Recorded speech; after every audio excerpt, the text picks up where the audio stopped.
আমি আল্লাহর কাছে প্রার্থনা করছি আমার আয়ুটা এই সরকারের পতনের আগে যেন মৃত্যু না হয়, পতনের পরে যেন মৃত্যু। এই লড়াই গণতন্ত্রের, এই লড়াই বাঁচার, এই লড়াই শান্তির, এই লড়াই সুশাসনের, এই লড়াই লড়তে হবে। এটা গতকালকে সাদেক হোসেন খোকার নয়াপল্টনে যে জানাজা তাতে প্রমাণিত হয়েছে। খোকা বোকা নয়, আপনারাই বোকা। তিনবারের প্রধানমন্ত্রী বেগম খালেদা জিয়া অসুস্থ, তার একটা হাত অবশ হয়ে যাচ্ছে, একটা পা অবশ হয়ে যাচ্ছে। জালো জালো আগুন জালো স্লোগান বন্ধ হয়ে গেছে, মশাল মিছিল বন্ধ হয়ে গেছে, কিন্তু মানুষের কণ্ঠরোধ করে স্বাধীনতা হরণ করে বেশি দিন যদি থাকেন শেষ পর্যন্ত কিভাবে আমি কিন্তু বলতেছি না, যদি মানুষ রাস্তায় নেমে যায় সেদিন কিন্তু খুঁজে পাওয়া যাবে না। এটা কি? শিক্ষক ছাত্রদের গুন্ডামির বিরুদ্ধে ব্যবস্থা নিয়েছে, এর জন্য শিক্ষকরা পানিতে ডুবাই দিচ্ছে। 4 মাস থেকে জাহাঙ্গীর বিশ্ববিদ্যালয়ে আন্দোলন হচ্ছে, 4 মাস। আমাদের প্রধানমন্ত্রী বিদেশে থাকা অবস্থা থেকে এই আন্দোলন হচ্ছে। একটা ভাইস চ্যান্সেলর, একজন মহিলার যদি লজ্জা শরম না থাকে, যদি এটা মিথ্যাও হয়, তাহলে আপনি আর ওখানে সম্মানজনকভাবে ভাইস চ্যান্সেলর থাকেন কিভাবে? নৈতিকভাবে আপনার বিরুদ্ধে প্রশ্ন আসার পরে আমি প্রধানমন্ত্রীকে বলবো, আপনি বলেছেন আপনার ভাইস চ্যান্সেলর যদি দুর্নীতি প্রমাণ না হয়, 1 কোটি টাকা ছাত্রদেরকে ঘুষ দিছে ঈদ বোনাস, তাহলে তাদের বিরুদ্ধে ব্যবস্থা নেবেন। আগে উনাকে সরান, তারপরে তদন্ত করেন। আসামিকে রাইখা তদন্ত করলে সুষ্ঠু তদন্ত হয় না। কি আশ্চর্য ব্যাপার, দেশের প্রধানমন্ত্রী কথাবার্তা বলতে সব উল্টা পাল্টা। আসামিকে ক্ষমতায় রাইখা, আসামিকে তার জায়গায় রাখা বরখাস্ত না করে সুষ্ঠু তদন্ত হয় না। আমরা পৃথিবীতে একজন আইনবিদ আমার পাশে বসে আছে, হ্যাঁ, ইমিডিয়েট সাসপেন্ড করে দিয়ে আপনি বরখাস্ত করে দিয়ে তারপরে তদন্ত করেন, এটা কি? Torture sell. এমন কোন শিক্ষা প্রতিষ্ঠান নাই সেখানে সাধারণ ছাত্রদেরকে সরকারের সমর্থিত গুন্ডা বাহিনী, টর্চার বাহিনী, হাতুড়ি বাহিনী, লাঠিয়াল বাহিনী, পানি চুবানো বাহিনী, এটা তো গুন্ডা বাহিনী।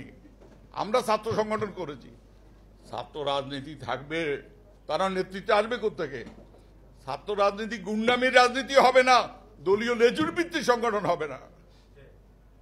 আপনারা আমার নাম অনেকে শুনেছেন, আমাকে দেখেছেন, আমি আপনাদের অনেকের সাথে আমার পরিচয় নাই। আমি জনগণ ঐক্যবদ্ধ শক্তি ছাড়া পৃথিবীতে কোনো মহৎ কর্ম, বৃহৎ কর্ম হয় না। বাংলাদেশে যদি 71 সালে জাতীয় ঐক্যবদ্ধ না হইতো তাহলে বাংলাদেশ স্বাধীন হইতো না। আমরা জাতীয় ঐক্যবদ্ধ করেছি, এইটা কোনো দলের নেতার কৃতিত্ব না। রাজনৈতিক দলের নেতাদেরকে, সংগঠকদেরকে মাঠে জনগণের কাছে যাইয়া জানতে হবে। পিপল সাইকি বলে ইংরেজিতে একটা শব্দ আছে, জনগণের মনের অকথিত কথা। জনগণ কি চায়? জনগণ 18 সালের ডিসেম্বর মাসে ঐক্যবদ্ধ হয়েছিল এই সরকারকে পরিবর্তন করার জন্য, জনগণের সরকার কায়েম করার জন্য, জাতীয় সরকার কায়েম করার, স্বাধীনতার সরকার কায়েম করার জন্য, জাতীয় ঐক্যমতের সরকার কায়েম করার জন্য, দলবল নির্বিশেষে সকল শ্রেণী পেশার মানুষের একটা সরকার কায়েম করার জন্য, দলীয় সরকার না। রাজনৈতিক দলের কর্মীদেরকে এটা বুঝতে হবে, জনগণের উপর ধানের মূল্য পায় নাই, জনগণের উপর স্বাধীনতা নাই, কথা বলার স্বাধীনতা নাই, বিচার বিভাগের স্বাধীনতা নাই, পুলিশি নির্যাতন চলছে, অত্যাচার, গুম খুন, হত্যা, টাকা পাচার, জুয়া খেলা থেকে শুরু করে এই সরকারের আমলে হয় নাই। টপ টু বটম এমন কোন প্রতিষ্ঠান নাই, সব ধ্বংস করে দিয়েছে দেশের মানুষ। এই স্বৈরাচারের পরিবর্তন চায়, রাজনীতি গুণগত পরিবর্তন। আরেকটা স্বৈরাচার নয়, আরেকটা দল নয়, আরেকটা নেতা নয়, আরেকটা ফ্যাসিবাদ নয়, মানুষ জনগণের শাসন চায়। আমার পাশে প্রধানমন্ত্রী বসে আছেন সাবেক, উনি যে সরকারে ছিলেন সে প্রধানমন্ত্রী ছিলেন, আমিও বিরোধী দলের নেতা ছিলাম। নাই, কখন যে কি হবে, কোন মুহূর্তে হবে, ঘটনা ঘটবে, ক্ষমতায় থাকলে এগুলো বোঝা যায় না, ক্ষমতায় থাকলে টের পাওয়া যায় না। কখন যে পায়ের তলার মাটি সরে যাবে এবং বসার চেয়ার সরে যাবে আপনারা ভাবতে পারবেন। রাস্তায় মানুষ যখন নামবে, আমরা সিদ্ধান্ত নিয়েছি অসুস্থ খালেদা জিয়াকে দেখতে যাব জাতীয় ঐক্যফ্রন্টের পক্ষ থেকে। জাতীয় ঐক্যফ্রন্ট কোনো ব্যক্তি বিশেষের সংগঠন নয়, কোনো নেতার সংগঠন নয়, কোনো দলের সংগঠন নয়। বাংলাদেশের 16 কোটি মানুষের আকাঙ্ক্ষিত প্রতিফলন হলো এই জাতীয় ঐক্যফ্রন্ট।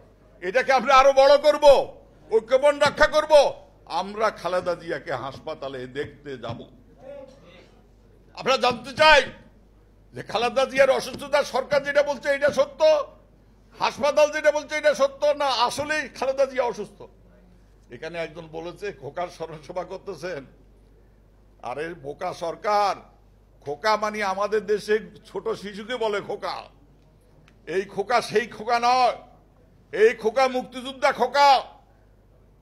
গতকাল নয়াপল্টন সহ মার্কিন যুক্তরাষ্ট্র থেকে, নিউ ইয়র্ক থেকে শুরু করে, লন্ডন থেকে শুরু করে তার গায়েবী জানাজার মধ্যে প্রমাণিত হয়েছে সরকার বোকা না খোকা বোকা।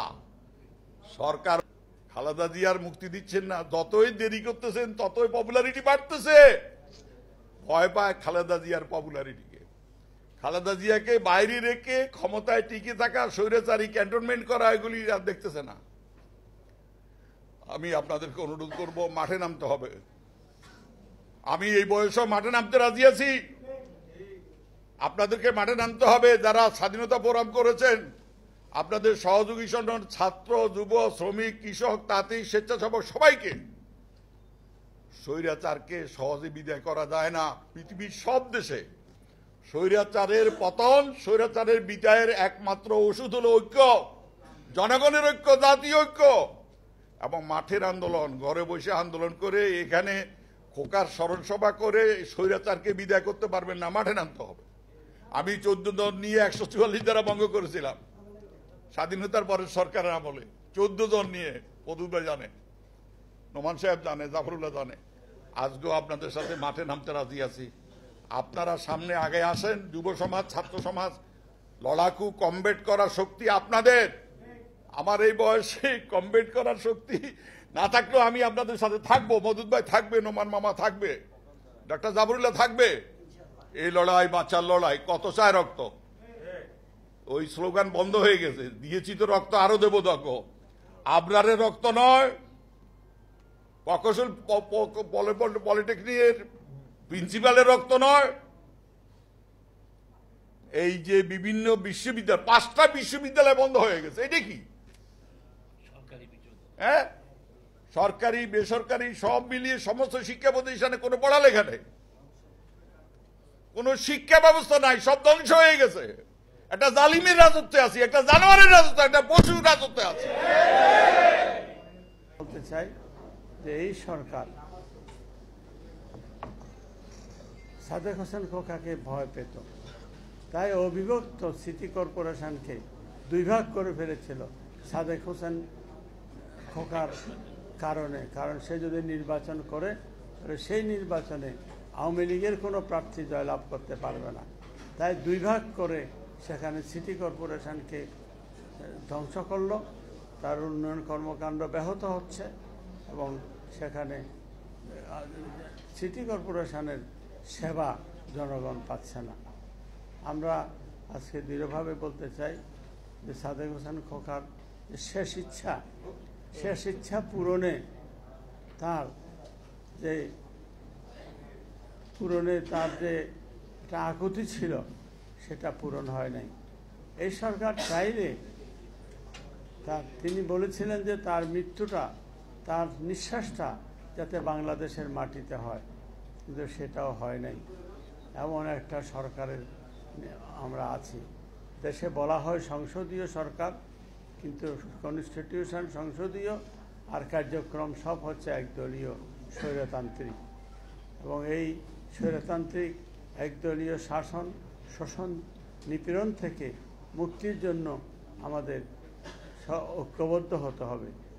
দল মত নির্বিশেষে যারা এই সরকারের বিরুদ্ধে, যারা অন্যায়ের বিরুদ্ধে, যারা উন্নয়নের সপক্ষে, গণতন্ত্রের পক্ষে লড়াই করে বাংলাদেশের স্বাধীনতা অর্জন করেছে, সেই স্বাধীনতার পক্ষের শক্তি আজকে যদি ঐক্যবদ্ধ হতে পারে এবং তার দল যদি তার নেতৃত্বের মধ্যে ঐক্যবোধ প্রতিষ্ঠা করতে পারে, তাহলে আমি মনে করি এই সরকারের পতন খুব বেশি দেরি হবে না করতে। কিন্তু আমাদের সাংগঠনিক সক্ষমতা লাগবে, এবং সেই সাংগঠনিক সক্ষমতা তখন অর্জন করা সম্ভব হবে যখন আমার সামনে রাজনীতি থাকবে, আমার সামনে দেশপ্রেম থাকবে। দেশপ্রেম এবং রাজনীতি বিচ্ছিন্ন সংগঠন যত কমিটি করে করার চেষ্টা করি না কেন, সেটা লাভবান হবে না, সেটা অর্থবহ হবে না। আজকে সাদেক হোসেন খোকা তার জীবন